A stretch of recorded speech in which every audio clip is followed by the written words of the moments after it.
peut t'empêcher de vivre une relation amoureuse de manière épanouie. Aujourd'hui, je veux te parler de la peur d'être rejeté en amour. Il faut savoir que quand on a vécu énormément de souffrances dans la vie, on va adapter ce comportement tout simplement qui va être de se protéger, ce comportement qui va être de ne pas exprimer nos émotions à l'autre.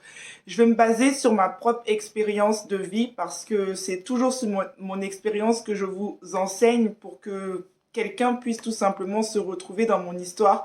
C'est que quand j'ai vécu ma relation abusive, je m'étais mis dans une espèce de protection, une carapace, et pendant des années, je ne voulais pas montrer mes sentiments à l'autre. Je me disais que j'étais trop forte, que je me suffisais à moi-même, et j'étais vraiment dans quand j'étais en amour avec une personne, j'étais un peu dans ce jeu de domination, c'est-à-dire que je voulais jamais montrer que je tenais à l'autre, je voulais jamais enlever ma carapace, je voulais jamais m'abaisser, je voulais jamais, en fait, pour moi, j'avais l'impression que montrer que j'aimais quelqu'un, c'était être faible et que la personne allait abuser de moi. Sauf que ça, quand tu te retrouves en face d'une personne qui est vraiment faite pour toi et que quand tu te retrouves en face de quelqu'un qui a vraiment envie de bâtir, qui a vraiment envie de construire avec toi et qui n'a rien à voir avec ton passé, tu te retrouves à agir comme ça en couple et à un moment tu vas te rendre compte que à force de faire ça, tu es juste en train de saboter la relation, tu es juste en train de détruire la relation.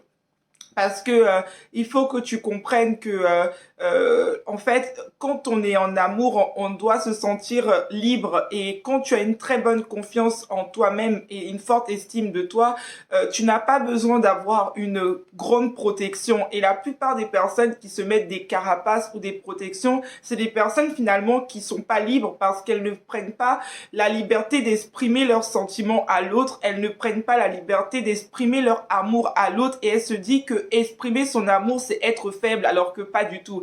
Donc aujourd'hui, il faut savoir que derrière ce comportement se cache aussi la peur d'être rejeté, la peur que l'autre finalement te rejette et tu dois dépasser cette peur. Ça veut dire que en exprimant à l'autre ton amour, en disant à l'autre je t'aime, en disant à l'autre que écoute, je tiens à toi, c'est une manière également de dépasser ta peur et de ne pas rester dans ton coin parce que moi, par exemple, ce que je pouvais faire comme comportement, c'était de souffrir en silence en fait, d'aimer quelqu'un mais de mettre mon ego.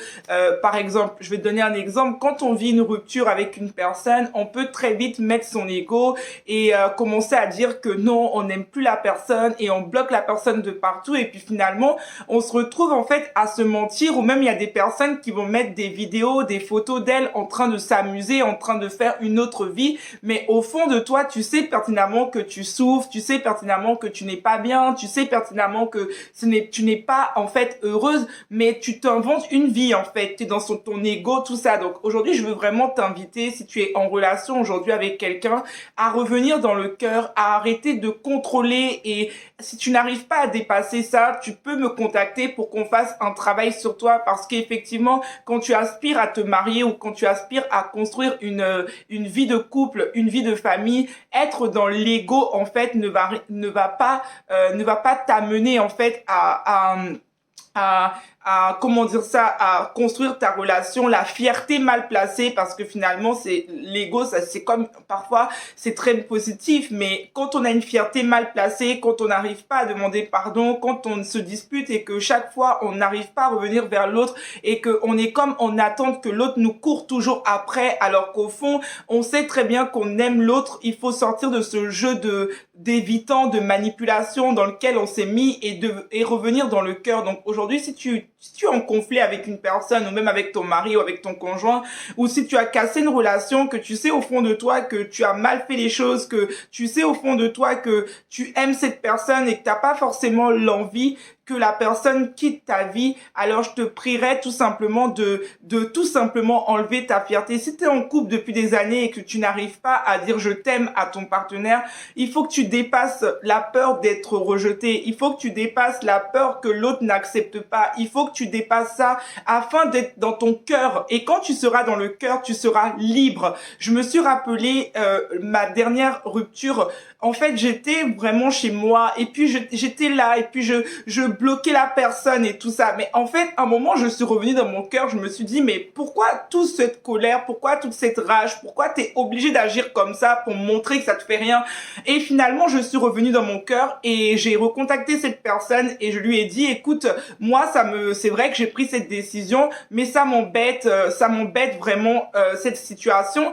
Et voilà, en fait, ça m'a rendue plus forte, ça m'a rendue plus confiante aussi, parce que quand tu fais ce genre d'action, tu n'es plus dans la peur, tu es vraiment dans la confiance, tu te dis, je vais dire à l'autre mes sentiments. Et quand tu n'as plus peur d'être rejeté, quand tu n'as plus peur que l'autre ne partage pas tes sentiments, parce que en vrai, mieux vaut que la personne ne veuille pas de tes sentiments et que tu aies été clair, que tu as tout dit, que tu as tout fait, plutôt que d'être en fait comme en évitement d'avoir rien fait et après des années te dire que si j'avais montré mon cœur, si je m'étais battue un minimum pour cette relation, ça aurait fonctionné en fait. Donc voilà, c'était vraiment le petit conseil que je voulais te communiquer aujourd'hui. Si tu as aimé la vidéo, je vais te demander de la partager. Je pense que ça peut beaucoup aider des personnes qui sont encore dans cette blessure de rejet, parce que il faut aussi que j'oublie un aspect, c'est que quand on a la blessure de rejet, on va souvent aussi effectuer comme une distance avec les autres. Ça veut dire que par peur d'être rejeté, on va mettre une distance avec l'autre parce qu'on ne voudra pas